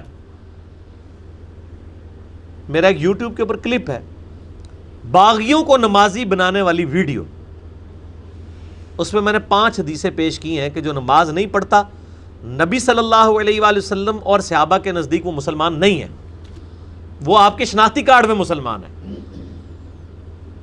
لہٰذا یہ جب قرآن کی آیات آتی ہیں لوگ سمجھتے ہیں یہ شاید کوئی وہ ٹرمپ کے بارے میں یا کلنٹن کے بارے میں یا بش کے بارے میں یا مودی کے بارے میں نازل ہوئی ہیں۔ اے اللہ دے بندو، تہاڈے ماں پیو دے بارے تہاڈے بارے چ بھی یہی آیات نے، جے تسی بھی وہی کام کرو گے تے خالی خلی کلمہ پڑھنے سے کچھ نہیں ہونا، صرف کلمہ پڑھنے سے کچھ نہیں ہونا، آپ کے ساتھ بھی وہی معاملات ہونے ہیں، جسے فٹ اسے گفٹ۔ فَكَفَرُوا فَأَخَذَهُمُ اللَّهُ، انہوں نے انکار کیا، اللہ نے پکڑ لیا ان کو۔ إِنَّهُ قَوِيٌّ شَدِيدُ الْعِقَابِ، اللہ تعالیٰ بڑا طاقتور ہے اور سخت گرفت فرمانے والا، سزا دینے والا ہے۔ اب میرے بھائیو، اتنی سخت آیات 22 آئی ہیں، دیکھیں نا انسان کا ٹیسٹ ایک طرف ڈیولپ ہو جاتا ہے، یہی قرآن میں بوریت نہیں آتی ہے، ایک ٹاپک ڈسکس ہوتا ہے پھر اچانک روئے سخن جو ہے کسی اور طرف چل پڑتا ہے۔ اتنی سخت آیات کے بعد اب اچانک موضوع اسی صورت میں بدلا جا رہا ہے اور موسیٰ علیہ السلام کا ذکر شروع ہو رہا ہے کہ وہ بھی ایک قوم کی طرف پیغمبر بنا کے بھیجے گئے، انہوں نے دعوت حق بلند کی، تو ان کے زمانے میں جن لوگوں نے ایمان قبول کیا ان کی کیا حالت تھی۔ ان میں سے ایک شخص ایسا تھا جو ہے تو فرعون کے درباریوں میں سے تھا، یعنی وہ فرعون کے سرداروں میں سے تھا، آپ سمجھ لیں آج کل کے اعتبار سے کہ وزراء میں سے تھا، لیکن اس شخص نے اندر سے ایمان قبول کیا ہوا تھا، اپنا ایمان کا اظہار نہیں کرتا تھا، اور اسی کا نام قرآن میں آیا ہے المؤمن، اور اسی کے نام پہ سورۃ المومن ہے۔ وہ اللہ کو اتنا پسند آیا بندہ، یہ قرآن حکیم میں ایک یونیک مقام ہے کہ مسلسل 2-3 صفوں تک، 2-3 پیجز، آلموسٹ 2-3 رکوع صرف اس مومن کی گفتگو ہے فرعون کے دربار میں، اور اللہ نے وہ گفتگو نقل کر دی ہے ایسے شخص کی جو پیغمبر نہیں ہے، صرف پیغمبر کی بات قبول کرنے والا ہے، اللہ کو اتنا پیارا ہے، اور آج تک قرآن میں قیامت تک اس مومن کا ذکر پڑھا جائے گا، اس کے نام پہ اللہ نے سورت کا نام سورۃ المومن رکھ دیا۔ المؤمن، ایک خاص مومن، موسیٰ علیہ السلام کا وہ ساتھی جو آپ پر ایمان لایا لیکن ایمان چھپاتا تھا، اور وہ فرعون کے دربار میں جب وقت کے پیغمبر موسیٰ علیہ السلام کے قتل کی سازشیں تیار ہو رہی تھی، اس وقت وہ کس طریقے سے ان کو قائل کرنے کی کوشش کرتا ہے کہ بھئی تم یہ نہ کرو، یہ نہ ہو جائے، یہ نہ، وہ پوری گفتگو اللہ تعالیٰ نے نقل کی ہے اس مومن کی، وہ گفتگو اب شروع ہونے والی ہے۔ اس سے پہلے اللہ تعالیٰ نے تمہیداً گفتگو کی ہے، وَلَقَدْ أَرْسَلْنَا مُوسَىٰ بِآيَاتِنَا وَسُلْطَانٍ مُّبِينٍ، اور بے شک موسیٰ علیہ السلام کو ہم نے بھیجا آیات کے ساتھ اور روشن دلائل کے ساتھ، یعنی ان کو معجزات دیے، إِلَىٰ فِرْعَوْنَ وَحَامَانَ وَقَارُونَ، فرعون، حامان اور قارون کی طرف، فَقَالُوا سَاحِرٌ كَذَّابٌ، تو کہنے لگے یہ کھلا جادوگر ہے، فَلَمَّا جَاءَهُم بِالْحَقِّ، جب وہ حق کے ساتھ ان کے پاس آئے، من عندنا، جو ہماری طرف سے تھا، قالوا اقتلوا ابناء الذين آمنوا معه، تو کہنے لگے قتل کر ڈالو ان لوگوں کے بچوں کو، لڑکوں کو جو کہ موسیٰ کے ساتھ ایمان لا رہے ہیں، واستحيوا نساءهم، اور ان کی لڑکیوں کو زندہ رکھو، لڑکے ذبح کر دو تاکہ ان کی نسل کشی والا معاملہ شروع ہو جائے، اور لڑکیوں کو زندہ رکھو، وما کید الکافرین الا فی ضلال، اور کافروں کی چال تو مکر تو نہیں مگر رائیگاں جانے والی، اللہ نے تو فیصلہ ہی کچھ اور کیا تھا، یہ تو خود تباہ و برباد ہونے والے تھے فرعونی۔ وقال فرعون، اور فرعون کہنے لگا، ذرونی اقتل موسیٰ ولیدع ربہ، وہ جھنجھلا کر کہنے لگا مجھے چھوڑ دو، میں موسیٰ کو قتل کروں، بلائے اپنے رب کو مدد کے لیے، انی اخاف ان یبدل دینکم، مجھے تو خطرہ ہے یہ تمہارا دین ہی نہ بدل دے۔ دیکھیں خود گمراہ ہے اور وہ کہہ رہا ہے کہ اے جڑا موسیٰ جڑی گلاں میں کردا ہے تہاڈا دین نہ خراب کر دے، تہاڈا کتے فرقے ہی نہ خراب کر دے، تسی تے اللہ دے بندے شروع تو اس فرقے تے، وہ کتے تہاڈا دماغ نہ خراب کر دے۔ آج بھی اسی طرح ہی ہوتا ہے، جو بات صحیح کر رہا ہوتا ہے نا اس کو کہتا ہے یار یہ تو کتے تہاڈا دین ہی نہ خراب کر دے، یار تو چنگا بھلا تیرا پیو تے رفع دین نہیں سی کردا، تو رفع دین کیوں شروع کرتا ہے؟ یہ ہر زمانے کی مینٹالٹی وہی ہے۔ اب فرعون کہہ رہا ہے تمہارا دین نہ بدل دے، او ان یظاہر فی الارض الفساد، یا یہ زمین میں فساد مچانا چاہتا ہے. اصل میں جو خود فسادی ہوتا ہے نا، جب کوئی فساد ختم کرنے کے لیے آئے نا، اس کو کہتے ہیں یہ فساد مچا رہا ہے، کیونکہ وہ یہ سمجھ رہا ہوتا ہے کہ فساد مچانا تو میرا حق ہے، میں جڑی لوگوں کی مت ماری ہے مت وجی رہے، کوئی آگے انہوں نے جگائے نہ یہ تو نہیں ہونا. نہ میں وابی تو نہ میں بابی، نہ ہوں وابی بچن گے تو نہ بابیاں دے مننے والے بچن گے. کتاب و سنت کے اوپر آئیں گے انشاءاللہ تعالی، لوگ حق بات قبول کریں گے. تو وہ فرعون کہہ رہا ہے کہ مجھے ڈر ہے تمہارا دین نہ بدل دے، یہ تو مجھے لگتا ہے زمین میں فساد مچائے گا. وقال موسیٰ، تو موسیٰ علیہ السلام نے کہا انی عذت بربی وربکم من کل متکبر لا یؤمن بیوم الحساب. جب موسیٰ علیہ السلام کو ظاہر قتل کی دھمکیاں مل رہی ہیں تو انہوں نے باڈی گارڈ تو نہیں رکھنے تھے. انہوں نے کیا کہا؟ دعا کی کہ میں پناہ میں آتا ہوں اپنے رب کی اور اے موسیٰ تیرے بھی رب کی، ہر اس متکبر شخص سے جو کہ آخرت کے دن پر ایمان نہیں رکھتا، اس متکبر شخص کے شر سے بچنے کے لیے میں اپنے رب کی پناہ میں آتا ہوں. ہم یہی بات کرتے ہیں کہ جو دعوت حق کرنے والے لوگ ہیں، من الجنت والناس، جنوں اور انسانوں میں سے جو شیاطین ہیں، ان کے خلاف اپنے رب کی پناہ حاصل کریں. دنیا کی کوئی سیکیورٹی، دنیا کا کوئی باڈی گارڈ آپ کو موت سے نہیں بچا سکتا، تکلیف سے نہیں بچا سکتا سوائے اس اللہ کے. موسیٰ علیہ السلام نے بھی کہا کہ میں اپنے رب کی پناہ میں آتا ہوں. جو تم میری قتل کے پلاننگ کر رہے ہو نا، اور پھر دیکھیں موسیٰ علیہ السلام کو اللہ نے بچایا کہ نہیں. جنہوں کہتے ہیں نا اپنے ہاتھوں اپنی موت دیتی ہے فرعون نے. پھر 6 لاکھ بنی اسرائیل بھی حوالے کیے، پیچھے تعاقب کیا اور سمندر میں غرق ہو گیا. تو یہ دعائیں جو ہیں ان کا التزام ہر بندے کو کرنا چاہیے، لازم پکڑنا چاہیے. التزام کہتے ہیں چمٹ جانے کو، لازم پکڑنے کو. یہ ملتزم بھی ہے نا، وہ حجر اسود اور خانہ کعبے کے دروازے کے درمیان جو دیوار، ملتزم کیوں اس کے ساتھ چپکا جاتا ہے. تو سنت اذکار کا التزام کیا جائے، یعنی لازم پکڑا جائے. اور اس میں کئی اذکار ہیں، بسم اللہ الذی لا یضر ہے، اعوذ بکلمات اللہ، وہ بھی آپ دیکھیں نا. یہاں پہ بھی کیا کہہ رہے ہیں موسیٰ علیہ السلام؟ انی عذت بربی، میں پناہ میں آتا ہوں تیرے رب، اپنے رب کی پناہ میں، اپنے دشمنوں کے خلاف جو متکبر ہیں. تو اعوذ بکلمات اللہ. اور اس طریقے سے آخری 3 صورتیں ہر نماز کے بعد ہیں، وہ ہے ہی پناہ ہے. قل اعوذ برب الفلق، اے نبی دعا کیجئے میں پناہ میں آتا ہوں آسمانوں کے رب کے، من شر ما خلق، ہر اس چیز کے شر سے جو اسی نے پیدا کیا ہے.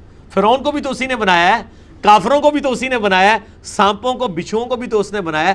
ان تمام شریر چیزوں کے خلاف میں اسی کی پناہ میں آتا ہوں. اس میں امام غزالی نے بڑی پیاری بات کیا. انہوں نے کہا کہ ایک خطرناک قسم کا کتا ہو نا، اس کتے سے بچنے کا طریقہ یہ ہے کہ کتے کے مالک کی پناہ میں آ جائے.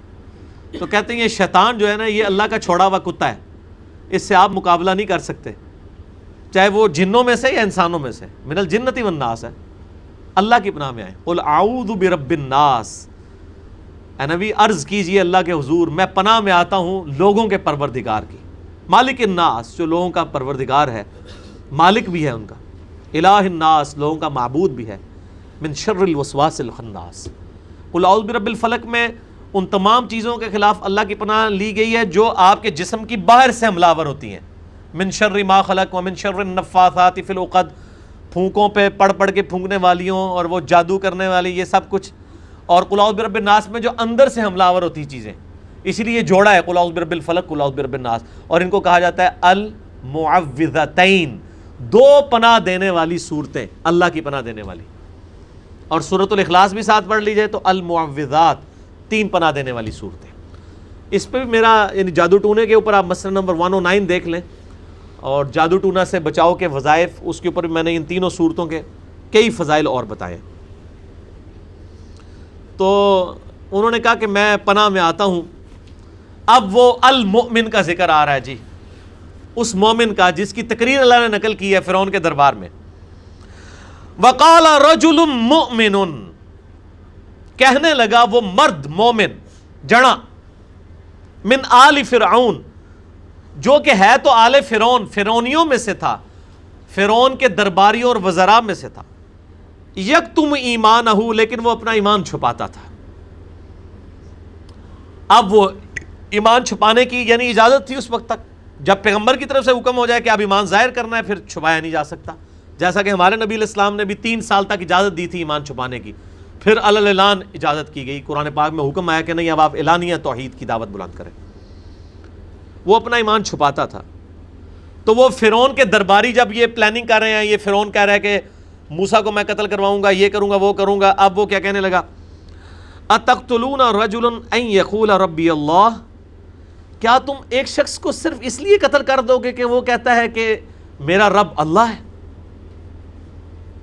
وقد جاءکم بالبینات من ربکم، جبکہ وہ تمہارے رب کی طرف سے روشن دلائل بھی تمہارے سامنے لے آیا ہے، یعنی اس نے سب کے سامنے اپنا عصا پھینکا ہے، وہ اژدہا بن گیا ہے، اتنی بڑی دلیل ہے، جادوگروں کو اس نے ہرا دیا ہے، اتنے بڑے معجزات کے ساتھ آیا، پھر بھی تم اس کی بات ماننے کے لیے۔ وَإِن يَكُ كَاذِبًا فَعَلَيْهِ كِذْبُ، اور اگر یہ جھوٹا ہے موسیٰ تو اس کے جھوٹے ہونے کا وبال اسی پہ ہوگا۔ اب یہ وہ چیز اس لیے کر رہا ہے تاکہ پتہ لگے ہوئے نہ کہا کہ سرکار تسی بھی طریقے سے تھڑک گئے۔ تو انہوں نے دونوں طرف بات کی کہ اگر موسیٰ اگر جھوٹا ہے نا اس پہ خود ہی عذاب آ جائے گا، چھوڑ دو، تہاڑا کے لینا دینا چھڑ دو انہوں۔ اللہ دے بندو، نہ تہاڑی مسیتی تے انہیں قبضہ کیتا ہے، نہ تہاڑے نمازی لے نے انہیں، نہ تہاڑے چندہ بکس دے اوتے قبضہ کیتا ہے، چپ کر کے بیچارہ اکیڈمی چلا رہا ہے، چلان دو انہوں، کہ لیندا تہاڑا۔ وَإِن يَكُ كَاذِبًا، اگر یہ جھوٹا ہے فَعَلَيْهِ كِذْبُ، اسی پہ ہوگا اس کا وبال۔ وَإِن يَكُ صَادِقًا، اور اگر یہ سچا ہوا، يُصِبْكُمْ بَعْضُ الَّذِي يَعِدُكُمْ، تو دیکھنا جو وہ وعدہ کر رہا ہے نا کہ تم پہ عذاب آ جائے گا، تے آ جانا نے عذاب ہے تک لئیو، پھر ہن بھی جو کچھ جو کرتا جو کر کے دکھا چھڑتا جے، مطلب جو کچھ اس نے کہا کہ میں یہ نشانی لے کے آیا ہوں، اژدہا بن گیا، لاٹھی، جادوگروں کو اس نے لا دیا، اور اب یہی بندہ آپ کو کہہ رہا ہے کہ اگر مجھ پہ ایمان نہیں لائے تو بڑے دن کا عذاب آ جائے گا، تو عذاب بھی آ جانا جے، خدا دا نہ ہے اذن اللہ خیرو، یہ وہ کہہ رہا ہے، خیرنے کی ضرورت نہیں۔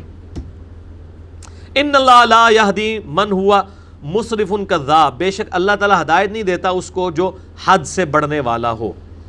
یا قوم لکم الملک اليوم، اے میری قوم دیکھو آج تو تمہاری بادشاہت ہے، ظاہرین فی الارض، تمہیں زمین میں غلبہ بھی حاصل ہے، فمن ینصرنا من بأس اللہ ان جاءنا، یہ بتاؤ کہ اگر اللہ کا عذاب آ گیا، جو موسیٰ کہہ رہا ہے کہ اس کا رب عذاب بھیج دے گا، اور وہ عذاب آ گیا تو ہمیں پھر اس عذاب کی گرفت سے کون بچائے گا؟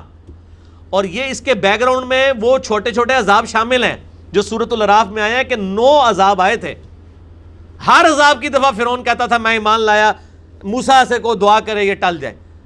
وہ جو کھٹملوں کا عذاب آیا، مینڈکوں کا عذاب آیا، خون کا عذاب آیا، آنڈی پکاتے تھے خون نکل آتا تھا، پھر کہتے تھے موسیٰ دعا کر، 9 نشانیاں آ چکی تھی۔ تو اس کے پس منظر میں جب وہ درباری کہہ رہے ہیں نا کہ ہوں تک تو جو کہندا جائے نا موسیٰ ہو جانا جائے، تے تہاڈا ملیا میٹ ہوگا، پھر کیا کرو گے؟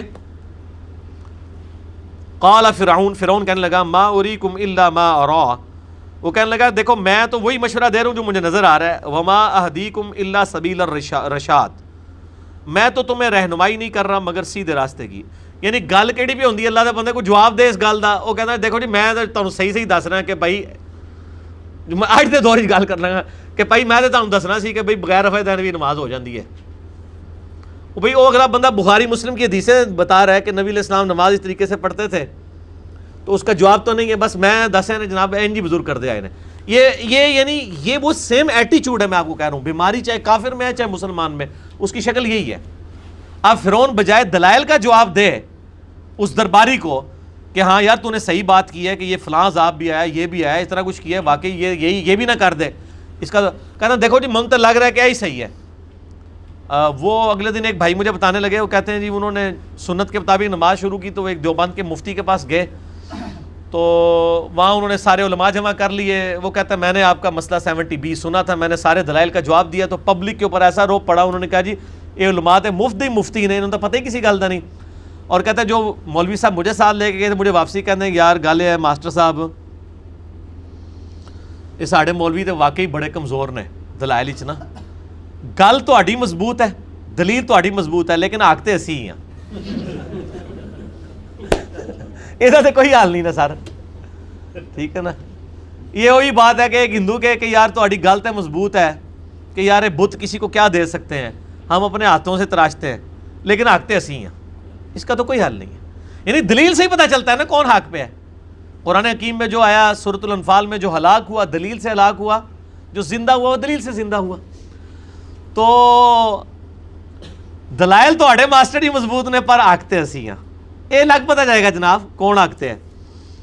تو یہاں پر بھی وہ دیکھیں، اب وہ آگے سے کوئی جواب نہیں ہے اس کے پاس. وہ کہنے لگا دیکھو جی میں تو جو دیکھ رہا ہوں نا وہ یہی ہے کہ میں تمہیں سیدھے راستے کی طرف بلا رہا ہوں. وقال الذی آمن، تو وہ یہ اب وہ چھڑولے جب چھوڑی نا فرعون نے، پھر وہ مومن کہنے لگا ایمان والا، یا قومی انی اخاف علیکم مثل یوم الاحزاب، اے میری قوم مجھے تو ڈر لگ رہا ہے کہ جس طرح اگلی قوموں پہ عذاب آیا تھا نا، کہیں ہماری قوم پہ بھی عذاب نہ آ جائے. اسی طرح کی پیغمبری کی دعوت دینے والے پہلے لوگ بھی آتے تھے، وہ دھمکی لگاتے تھے، پیچھے قوم ملیہ میٹ ہو جاتی تھی، کدھرے اے بھی سچا پیغمبر ہویا تھا اسی مارے جانا چاہے. اب چونکہ ایمان چھپا رہا ہے اس لیے اس طریقے سے بات کر رہا ہے. مثل دأب قوم نوح وعاد وثمود، جس طرح کہ قوم نوح ہلاک ہوئی، قوم عاد ہود علیہ السلام کی، قوم سمود صالح علیہ السلام کی، والذین من بعدہم، ان کے بعد بھی اور قومیں ہلاک ہوئیں. وما اللہ یرید ظلما للعباد، اور اللہ تعالیٰ اپنے بندوں پہ ظلم تو نہیں کرتا. ویا قوم انی اخاف علیکم یوم التناد، اور اے میری قوم مجھے تو ڈر یہ بھی ہے اس پکار کے دن کا بھی، آخرت کے دن کا بھی ڈر ہے. جو یہ موسیٰ کہتا ہے نا کہ مرنے کے بعد زندہ کیا جائے گا، تو مجھے تو ڈر لگتا ہے کہ تیرے صحیح نہیں کہنا ہوئے. یوم تولون مدبرین، جس روز پھر تم پیٹ پھیر کر بھاگو گے. ما لکم من اللہ من عاصم، اس دن اللہ کے علاوہ کوئی بچانے والا نہیں ہوگا. ومن یضلل اللہ فما لہ من ہاد، اور جسے اللہ ہی گمراہ کر دے اسے کون ہدایت دے سکتا ہے. وَلَقَدْ جَاءَكُمْ يُوسُفُ مِنْ قَبْلِ، اور دیکھو کہ اس سے پہلے یوسف علیہ السلام بھی تو مصر کے لوگوں کے پاس آئے تھے. اب فرعونیوں کو پتا تھا کہ یوسف علیہ السلام بھی کئی سو سال پہلے گزرے ہیں اور ان کی حکومت بھی قائم ہو گئی تھی. اس کے بعد پھر وہاں پہ ایک نیشنل موومنٹ آئی جس کی وجہ سے فرعونی قابض ہو گئے، انہوں نے بنی اسرائیل سے حکومت چھینی ہوئی تھی. تو اس ایمان والے کو یہ پتا تھا اور ان کی قوم کو پتا تھا بھی یہاں پہ ایک یوسف پیغمبر بھی پہلے آیا تھا. دیکھو اتنے عرصے پہلے یوسف بھی ایک پیغمبر آیا تھا، من قبل بالبینات، روشن دلائل کے ساتھ. فما زلتم فی شک مما جاءکم بہ، لیکن اس وقت بھی تمہاری قوم شاکی کرتی تھی کہ یہ تو جھوٹا پیغمبر ہی نہ ہو. حتی اذا ہلاک، یہاں تک کہ جب اللہ نے یوسف کو ہلاک کر دیا. اے دیکھو جی کڈی گستاخانہ گل آئی جی. یہ آپ کو تو پٹی پڑھائی ہے نا جی، وہ آپ کہا کریں جی وہ بزرگ وصال فرما گئے ہیں، پردہ فرما گئے ہیں. یہاں پیغمبر کے لیے کیا لفظ ہے؟ ہلاکا. یہ ہوں اللہ کو تو نہیں ٹکر سکتے، اسی کہہ دئیے تو کہہ دیں گستاخی ہو گئی ہے. اللہ تعالیٰ بھی کہتا تھا یہاں تک کہ یوسف علیہ السلام جب پردہ فرما گئے، وصال شریف فرما گئے، ٹھیک ہے جی، کوئی لفظ نہیں ہے ہلاکا. ایون ہمارے نبی علیہ السلام کے لیے سورہ آل عمران کی آیت نمبر 144 میں، وما محمد الا رسول قد خلت من قبلہ الرسل افئن مات او قتل، محمد تو نہیں مگر ایک رسول ہی صلی اللہ علیہ وآلہ وسلم، ان سے پہلے بھی کئی رسول گزرے ہیں. افئن مات، اگر یہ مر جائیں، او قتل، یا قتل کر دیے جائیں، تو کیا اپنے دین سے الٹے قدم پھر جاؤ گے؟ انڈیا پاکستان کا مولوی ہوتا ہے کہتا ہے یا اللہ تھوڑی جی چینج کرو، تسی یہ کرو کہ اگر یہ شہید ہو جائیں یا پردہ فرما جائیں یا وصال شریف فرما جائیں، تو اللہ نے کہا کہ اگر یہ مر جائیں یا قتل ہو جائیں. قتل یہاں تو ہم بولتے ہیں نا کہ حضرت حسین کا قتل ہو، کہنا نہیں تسی گستاخی کر چھڑی ہے، شہید لفظ بولو. اللہ نے نبیوں کے لیے قتل کا لفظ استعمال کیا. ایک گستاخی ویسے ساری اردو پنجابی چی ہوندی ہے، عربی کوئی چیز گستاخی نہیں ہوندی، کیونکہ لفظ ہی اردو دا ہے، گاف تے ہوندی نہیں عربی وچ. گستاخی عربی تے گاف ہوندی نہیں نا، یہ ساری گستاخیاں اردو پنجابی چی ہوندیاں نے، عربی چ ہوندی نہیں، کوئی گاف نہیں عربی چ. اپنی طرح سے ڈاکٹرائن بنائی ہوئی ہے. گستاخی اس وقت ہوتی ہے جب وہ نیتاً کوئی چیز گستاخی ہو، جو الفاظ قرآن میں ہے. اب یہاں پہ کیا ہے؟ حتی اذا ہلاکا، یہاں تک کہ جب ہلاک کر دیا اللہ نے یوسف کو. اچھا نبی علیہ السلام کے بھی لیے بھی یہ لفظ آیا ہے ہلاکت والا. سورہ ملک نہیں پڑھتے؟ قل ارأیتم ان اہلکنی اللہ ومن معی، اے نبی ذرا فرما دیجئے کہ اگر اللہ مجھے ہلاک کر دے اور میرے ساتھیوں کو، تو تم کو کون اللہ کے عذاب سے بچا؟ فمن یجیر الکافرین من عذاب علیم. یعنی اے نبی تم فرما دو کہ اگر ہم بھی اللہ کے نافرمان ہوں، اللہ ہمیں ہلاک کر دے، میرے صحابہ کو بھی ہلاک کر دے، تو کافر کس کھیت کی مولی ہیں، کس باغ کی مولی ہیں؟ یہ ہلاکہ کا لفظ نبی علیہ السلام کے لیے بھی آیا. اسی لیے میں کہتا ہوں کہ جس اللہ اور رسول کا تعارف آپ کو انڈیا، پاکستان، بنگلہ دیش، افغانستان کے مولوی نے کروایا وہ اور ہے، جو قرآن و سنت کا خدا ہے وہ اور ہے. حتی اذا ہلاکا. اچھا میرا ایک کلپ بھی چڑھا ہوا ہے، وصال النبی یا وفات النبی، مسئلہ 163 کا. یہ ہمیں ایشو اس لیے ڈسکس کرنے پڑتے ہیں کہ اس دور کے مسئلے ہیں. یہاں تو مطلب ایک مکتبہ فکر کھڑا ہوا ہے پوری دنیا کو گستاخ رسول ڈکلیئر کرنے پہ، حالانکہ خود اور ان کے سارے بابے اکثر گستاخ گزرے ہیں.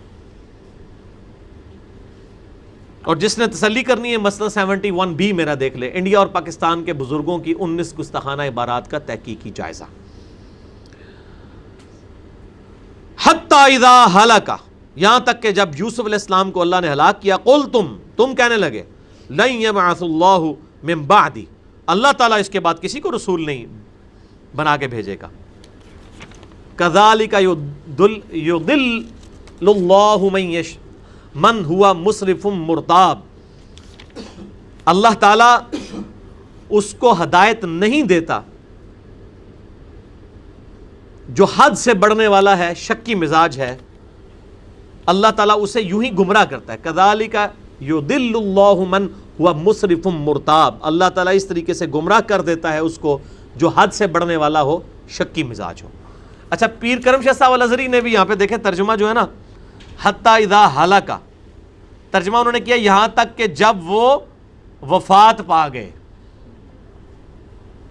کتنی زیادتی ہے، یعنی ہلاکا کا ترجمہ وفات کہاں پہ ہوتا ہے؟ وفات خود عربی کا لفظ ہے، آپ کو پتا ہے وفات عربی کا لفظ ہے. اللہ نے وفات لفظ استعمال نہیں کیا، ہلاک کا لفظ استعمال کیا ہے. انہوں نے اللہ کو نعوذ باللہ پھر ٹیچ کیا ہے اپنے زوم کے اندر کہ نہیں یہ اے لفظ ہونا چاہیے تھا سی. اور ظالموں کتنا بڑا ظلم کرتے ہو، قرآن کو بدل رہے ہو. اور یہی ظلم کرتے ہیں یہ لوگ، جہاں پہ آ جائے نا اللہ کے علاوہ کسی کو مت پکارو، پکارو کا ترجمہ کر دیتے ہیں مت عبادت کرو. قرآن میں آیت ہے نا وَأَنَّ الْمَسَاجِدَ لِلَّهِ فَلَا تَدْعُوا مَعَ اللَّهِ أَحَدًا، مسجدیں اللہ کے لیے ہیں، اللہ کے ساتھ کسی اور ہستی کو مت پکارو. فَلَا تَدْعُوا، دعا، ادعو یہ لفظ پکارنے کے لیے استعمال ہوتا ہے. ترجمہ کیا ہے اللہ کے ساتھ کسی کی عبادت نہ کرو. بھئی عبادت تو سارے اللہ کے کر رہے ہیں، لیکن اسی مسجد کے اندر جو ہے وہ کھڑے ہو کے وہ ایاک نعبد و ایاک نستعین بھی پڑھ رہے ہوتے ہیں. اسی مسجد میں کھڑے ہو کے کہہ رہے ہوتے ہیں یا غوث اعظم میری جھولی بھر دو، میں فقیر ہوں تمہارا.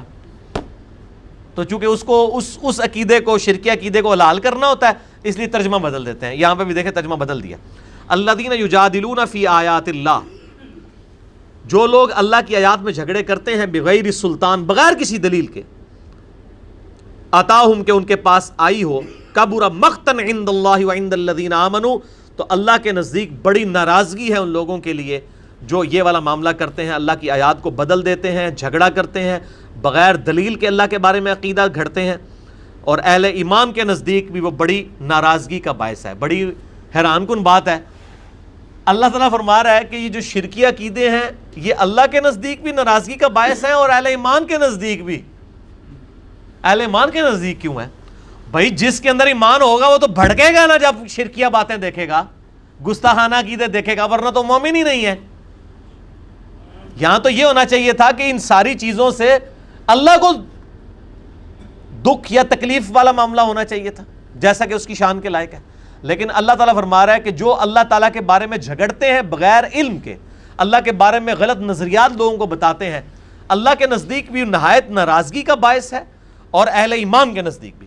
کذالک یطبع اللہ علی کل قلب متکبر جبار، اسی طریقے سے اللہ تعالیٰ ہر مغرور شخص، سرکش جو متکبر شخص ہے اس کے دل کے اوپر مور لگا دیتا ہے.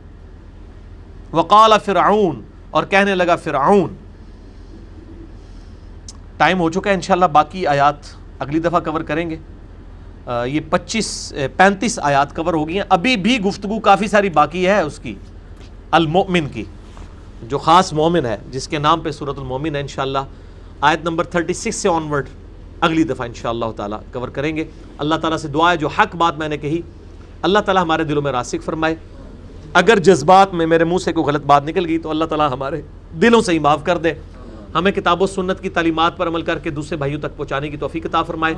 سبحانک اللہم و بحمدک اشہد ان لا الہ الا انت استغفرک و اتوب الیک وما علینا الا البلاغ المبین.